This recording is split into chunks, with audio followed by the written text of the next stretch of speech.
What if everything came with a free Star Wars audiobook from Audible? Like at the cantina. I'll take a half-cap spotchka, light wit. Here's your free audiobook download for Master and Apprentice from Audible. Or getting your pod racer serviced. My pod racer needs upgrades to the coupling and stabilizer. And here's your free audiobook download for Resistance Reborn from Audible.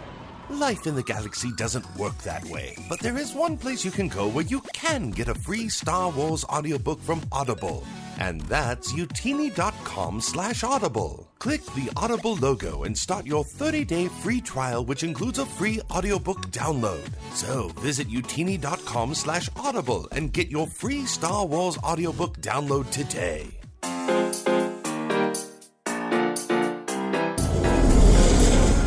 Welcome to the Living Force Podcast, Will not condone a course of action that will lead us to war. a Utini production. Thank you, Ambassador, but my place is with my people. Bonus episode, interview with E.K. Johnston. Either choice presents great danger. On this episode, a conversation with E.K. Johnston, author of the new Star Wars novel Queen's Peril. We are brave, Your Highness. And now, here is your host, Eric Eilerson. Hey everyone, welcome to a very special edition of The Living Force. I'm your host, Eric Eilerson, and I have traded Dr. Corey and Dr. Charles away in favor of the one and only author of Ahsoka, Queen's Shadow, and today, Queen's Peril, E.K. Johnston. Welcome to the show. Hello. Hi. Oh my gosh, I'm sure all of you listeners are already at least halfway through Queen's Peril at the time of listening to this show, as it did come out today. And Kate was lucky enough, or nice enough, we're lucky enough for her to come on the show and answer some questions about Padme. So, to start right off, I want to ask, what was it like for you when you found out you were going to be writing another Padme book? Walk us through that. It was pretty exciting. The plot of Queen's Peril was actually the book that I pitched to Lucasfilm, like way back when I was like, hey, notice me to Lucasfilm. Yeah. And then they were like, do you want to write Ahsoka? And I was like, yes. And Absolutely. then they were like, do you want to write a Padme book? And I was like, yes. And then they were like, do you want to write the Padme book that you proposed in the first place? And I was like, I do actually. So it was kind of like an escalation, but this is the book I mean, more or less. There's obviously some fairly big changes because there's been a few new movies since then, but a couple. Yeah. So we had this sort of like this kind of like dream project, I suppose, for lack of a better word, that I had been thinking about, and then all the way through Queen's Shadow was leaving myself space for, just in case. And then got to write eventually. So it was pretty fantastic. God, I love that escalation, like coming back to the beginning at the end. That's kind of fun. Now, speaking of Queen's Shadow, in that book, we're gonna start there, then we'll go into the newer one. You did a really incredible job of making Padme a powerful protagonist without like resorting to assigning her all these traditionally masculine characteristics. Her fashion was part of her power, just like her blaster. And Queen's Peril really reinforces those qualities with a lot of the handmaidens and some really crucial high-stakes scenes. Can you expand on if that was your intentional goal, and why is that important to you personally as a storyteller? It was definitely very intentional on my part. I have written now several different heroines in various different books, and the one who gets the most criticism is the one who does magic by embroidery and weaving, because she doesn't ever punch anybody. Right. It's not like cool to embroider, but yeah. The thing that she embroiders pulls a gigantic bird down out of the sky to like attack the bad guy, but like she's kind of passive. And to me, like, I did it on purpose. I was like, there's two ways to overthrow a government. You can light the building on fire, or you can be the termite. And this character is the termite. I love writing the termite characters because they get all of these like sort of interesting ways in. And Padme functions more on the termite side in Queen's Shadow. She can't just sort of swan in and do stuff anymore. Like, she has to become part of the machine. Right. And so I wanted to give her as many tools to work with as I could. And because frequently we sort of disparage the feminine, I wanted to have everything that, we've ever made fun of a teenage girl for doing, I wanted them to use it. Yeah. So the makeup, the wardrobe, in Queen's Peril, they go to a boy band concert. Yes. It's such a good scene. I love it. And I just to remind girls that like the power of them loving stuff is not insignificant. That's why we have the Beatles. That's why the Beatles are the Beatles. Right. And that's just the tip of the iceberg. So I think it was a very deliberate choice on my part to do it. I wanted to leave enough space, though, for girls who and everyone basically, who just want something pretty. I have this fan, which can kill you at 14 paces, but I also just like it. Right. Yeah. So I wanted to sort of have that duality. And Padme is already such a great character for having moving parts and multiple perspectives on her that it just seemed to make sense that she could have these beautiful pieces that are beautiful just for the sake of being beautiful, but also bulletproof. Absolutely. And on that, in Queen's Peril, you really kind of take a lot of those characteristics of the other handmaidens, like Yane and Sabe and Rabe, and really root their power in the art they do before they get into Padme's service. So what was it about that art that drew you to them specifically? They're we have the music and the weaving, especially plays such a big part later on in the book. No spoilers here. But what was it about their individual artistic pursuits that drew you to them? It kind of came the other way around. So because I had to introduce 5 characters and make them different from each other, all at the same time, I wanted to make sure they all had a function in the story first.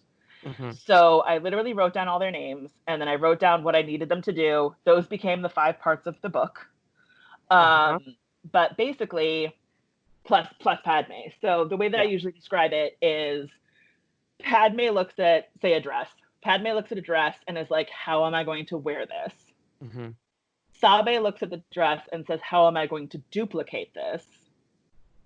Rabe looks at the dress and thinks, what are we giving away and what can we get back with this dress? Sasha looks at the dress and thinks about what other people will see when they look at her. Irte is the engineer, so she makes them work physically. And Yane is the maker, so she's the one who actually has to make the dress.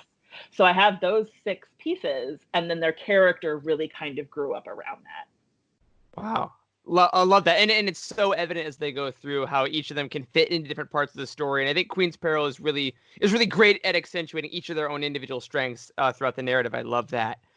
Go back to Queen's Shadow for a second. You accented the line, really in both books, the "We are brave, Your Highness" has been such a rallying cry through the whole fandom of Star Wars and through both of these books and all the press cycles. What led you to deciding to take a seemingly throwaway line from Phantom Menace and turn it into such a center point for the whole relationship, really, Padme and her handmaidens? I love that line so much, and there's so many cool things about it. Padme is standing behind Sabe when she says it. So Sabe is looking sideways, but she can't actually see Padme because the headdress is in the way. Right. So we can see a very nice profile of Keira Knightley, but Keira Knightley can't actually see anything. Right. And in front of everyone, without giving the game away, Padme has to make a decision. And she chooses her words very carefully so that they will sort of be this code that they've developed and all that kind of stuff. But it's the message that has to get to Sabe, and literally everyone is watching. The only person at that point besides the handmaidens who knows is Panaka, right? Everybody else. Well, Qui-Gon probably knows too, but the rest of them don't know.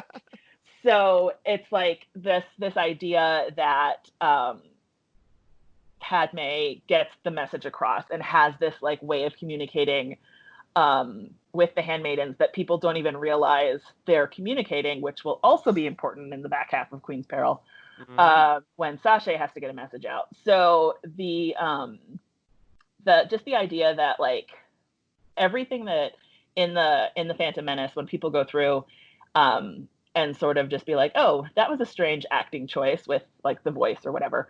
And I always want to be like, no, that was like a really deliberate character choice. Like they're constructing a different character here. And so I like to, as a fan, I've always kind of given additional weight to those scenes. And the other one that's kind of a joke is when Sabe, posing as the queen, asks Padme to clean up R2-D2. And it's totally a make-work project, but it gets Padme into her line of sight. So Padme goes around and is standing at the back, so Sabe can see her, nobody else can, and they can get cues from each other. And I gotta say, like all that stuff is so great, because I have found myself, since I've read Queen's Shadow a couple times, I'm almost through my second read of Queen's Peril. Now when I watch Phantom Menace, like those are the scenes that do stick out. You're completely right. Because like some of the expanded universe is really great at adding some character moments and some thoughts, but I feel like these two books actively change and enhance the scenes in the film, which is so unique. And you know, let's keep talking about Phantom Menace and the greatness that it is, because Queen's Peril, as opposed to Queen's Shadow, it takes us back to the time just before and during Phantom Menace. Now, anyone that follows you online knows you are an outspoken lover of episode 1, and this book is full of so many additional elements and characters from that movie. There's like a ridiculous amount of characters in this thing. What do you think makes Phantom Menace itself such an impactful addition to the Star Wars franchise? Well, this is my opinion. I have both been involved in arguments and also told that this is like a totally non-problematic opinion. But when I was 15, it was my 15th birthday, the day that Phantom Menace came out. And I was like, it was awfully nice of George Lucas to make me a Star Wars movie. It was, wasn't it? But the thing was, in the Phantom Menace, Anakin is a side quest and Padme is the protagonist. And so I think, for me, that's why the movie has always resonated. You've got the politics, you've got this girl and all of her friends. Like, I also hadn't seen a lot of movies where a group of girls did stuff. Right. So like you've got this movie with this girl who's fantastic and all of her friends are fantastic, and she's, you know, speaking in public and she's, you know, talking back to the Jedi, and like she's, you know, overthrowing a government kind of by accident and then like taking her own planet back with an act of like profound humility. When she goes to Boss Nass. And just this idea that like that's the movie I've always watched. And when she goes to Tatooine, she spends almost the entire time she's there like getting her foot out of her mouth. And she eats a lot of crow, she grows as a person, she manages to not like deeply insult anybody, and it's very much a change for her. But it introduces Anakin, not like centers him in a very interesting way. So I liked having that, and Shmi for that matter. It introduces Shmi Skywalker, who I would argue is a bigger influence on Padme's mindset in The Phantom Menace than Anakin is until the end. Oh, sure. And so the idea that like that was always the movie I watched. And I think people have been like warming up to that read of it a little bit in the last few years, which has been nice. But it's definitely always been one of my favorites, because it's got everything I love: girls doing stuff, politics, lightsabers, and a car chase. Like a really long, expensive car chase full of like lasers and explosions. Yeah, you can't not love it. Plus, the Battle of Naboo is amazing. It's like a 4-front battle.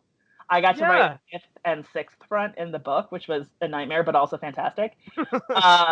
And like it was just, that whole battle sequence is amazing. There's like a ground battle and a space battle and a lightsaber fight and like all kinds of shenanigans. And the actual people taking the castle. Like it's just amazing. Yeah, you get like all of the wonderful climaxes at the end of Return of the Jedi, like at the end on this one beautiful planet with some of the best starship designs we've ever gotten, some of the best costumes we've ever seen. Yeah. Freaking love it. Great. So speaking of that grandness of episode 1, as we said earlier, Queen's Peril expands our point of view ourselves by giving us some insight into other characters, as opposed to just the handmaidens. Like you wrote Obi-Wan, you've got Palpatine in here. Personally, I think you write the best Palpatine in the canon. I'll say that easily. So I'm gonna ask you, what was so much fun about going from like the pure goodness and connection of Padme and the Handmaidens to writing like the pure evil of Palpatine and Sidious when you change the names in there? I think with Palpatine and Sidious, I from a structural point of view of the book, it was a way to build tension into the earlier parts, because every time we leave Naboo in the first half of the book, you're kind of reminded that the Trade Federation is coming. Yeah. And so from like a purely structural point of view, Palpatine's function in this book is to remind you to be uncomfortable. He succeeds. He's not fun. And so when it comes to actually writing him, switching back and forth between Palpatine and Sidious, it was the thing that makes him such an effective bad guy is that he just has no redeeming qualities at all. Like nothing. Right. There's nothing good about this man. No. He's not even a particularly snappy dresser. So like and he's from Naboo. Come on, make an effort, man. Yeah. So like he's just awful. And getting to sort of lean into that and to see how he dresses it up when he's Palpatine, and to see his observations. He has an observation of Coruscant that is actually a reference to a Leonard Cohen song. And the Leonard Cohen song is "There's a crack in everything, that's how the light gets in." And of course, Palpatine inverts that. He looks for the cracks in the light and then like exploits them. Yeah, that very line may be one I wrote down to put in my review in a block quote. It's a real good one. It's one of my favorites. But like he's just so good at twisting people. And I think my hope anyway, I don't think Star Wars is a particularly good place to learn lessons because it's way too complicated, and also it's taken in space. Yep. But if you are reading, I hope anyway that kids reading Star Wars or experiencing the Star Wars story will recognize like what manipulation looks like in fiction, so that when they come across it in real life, they know who to punch. God, we can hope. Yeah. God, we can really hope. Now, gosh, with the way you spoke about Palpatine there, then I gotta ask: were there any other characters separate from the main cast that you knew you wanted in the book, but as you wrote them, you were almost surprised at how much you loved writing them? I was pleasantly relieved by how much I loved the Shmi scene. I love that scene so much. Oh my gosh! I ended up with two of them. They were great. The scene that surprised me, and I think it was just that like it was just me having fun the entire time, was the Yoda Mace Windu conversation, which like I was writing it, I was like, I am cracking myself up so hard through this. Like, I don't think anybody else is gonna find it this funny. But I find it deeply funny. There's a line about like it was starting to remind them of a conversation with Master Qui-Gon, and none of them really enjoyed those. And like like that kind of thing. Like it was just like these people, before everything was terrible for them, they used to have these really fascinating relationships and like these arguments for the sake of arguments, but not like bad things. It was just differences of opinion and philosophy, and they weren't really equipped for like the bigger sort of more evilness of the galaxy. They were equipped for like, do you think prophecy is legit or not? Like, so the idea that these people had, I mean, everything in Star Wars always comes back to tragedy. Right. But it was definitely like a scene that surprised me for how much fun I had writing it. And then the other scene was towards the end. I had missed Typho so badly writing this book. Yeah. He was so much Queen Shadow. I missed him so bad in Queen Feral. I had to give him a cameo. So he's got that little scene. It ends on a really mean line that I'm not at all sorry for. And I missed him so much. I was like, I gotta find a way to put Typho in. Oh, and we're so glad you did. He is one of those characters that he pops up and it's like, oh yeah, I love him. Like I am notorious on our show for being the #1 cheerleader of our Lord and Savior Bail Organa.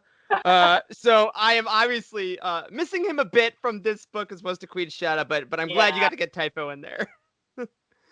Now, the past few years have really seen kind of an explosion of prequel content in the expanded universe with people like you and Claudia Gray writing like Padme, Qui-Gon, and Obi-Wan. We have Greg Rucka putting Sabe in a Darth Vader comic, and Oh my like all God, these. I'm dying. I might have screamed in my apartment. That's fine. We can admit things. But like, what do you think inspires all the books and comics of the EU to expand this era specifically now? Well, frankly, I mean, I was 15 and I had no money. Mm-hmm.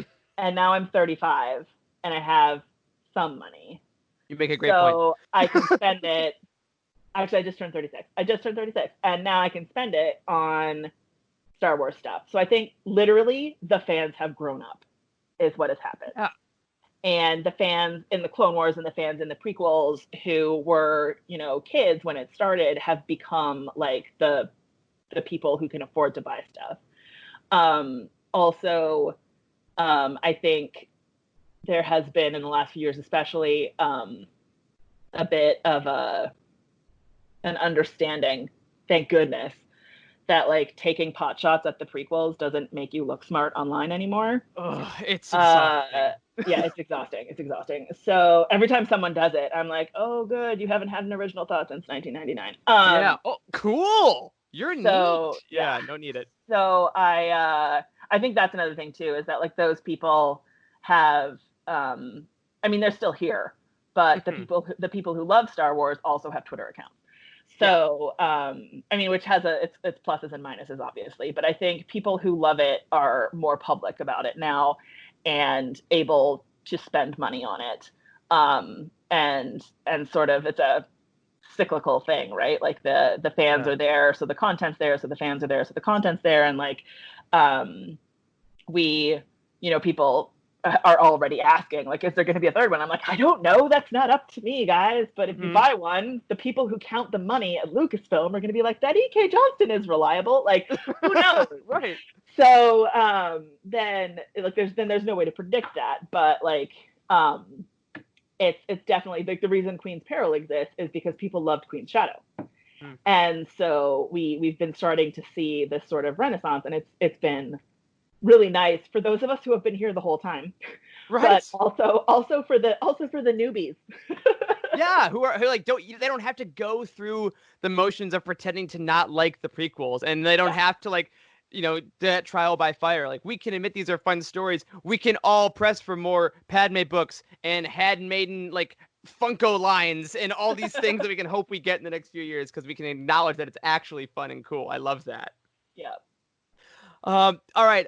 One more thing before we let you go here. And again, I know this is a crazy press cycle for you, and the world's a bit nuts right now, I think we can admit. So we super appreciate it. As you go, we always talk about Star Wars as being kind of about legacy to some extent. Everyone that touches it, whether it be a character, a writer, an actor, kind of leaves their mark on Star Wars. So what do you hope your legacy will be as a Star Wars creator?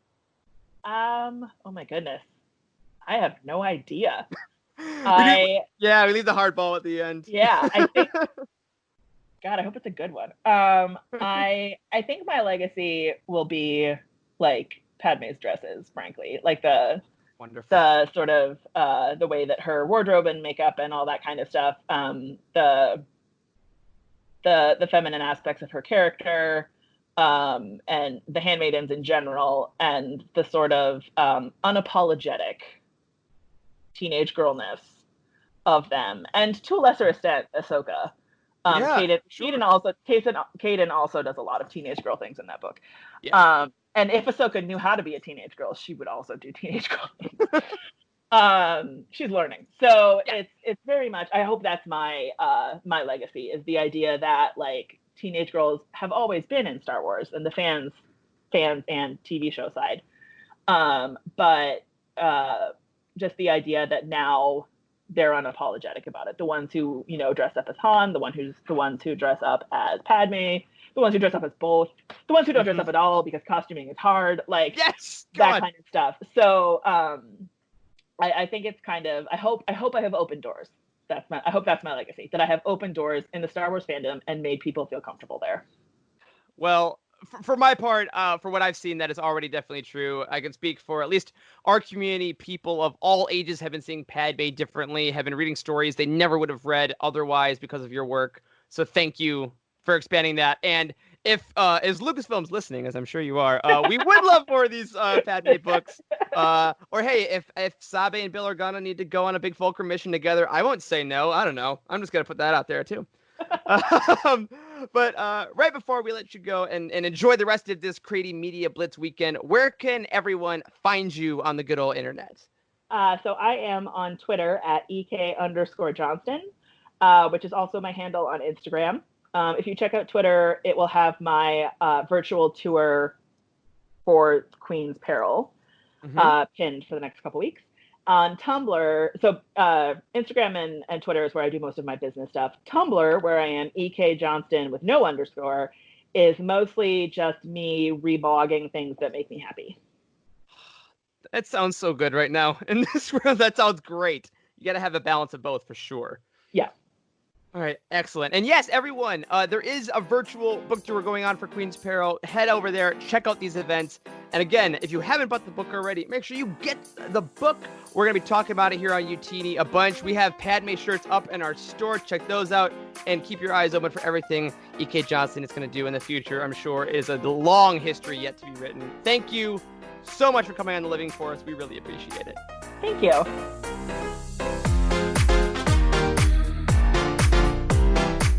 There is no hatred. There is joy. There is no division. There is union. There is no apathy. There is passion. There is no gatekeeping. There is community. This is the Utini Star Wars Fan Code. Embrace it, live by it, and above all, trust in the living force. That's all for this week. Join our community and surround yourself with like-minded fans by visiting us online at utini.com. Until next time, may the Force be with you.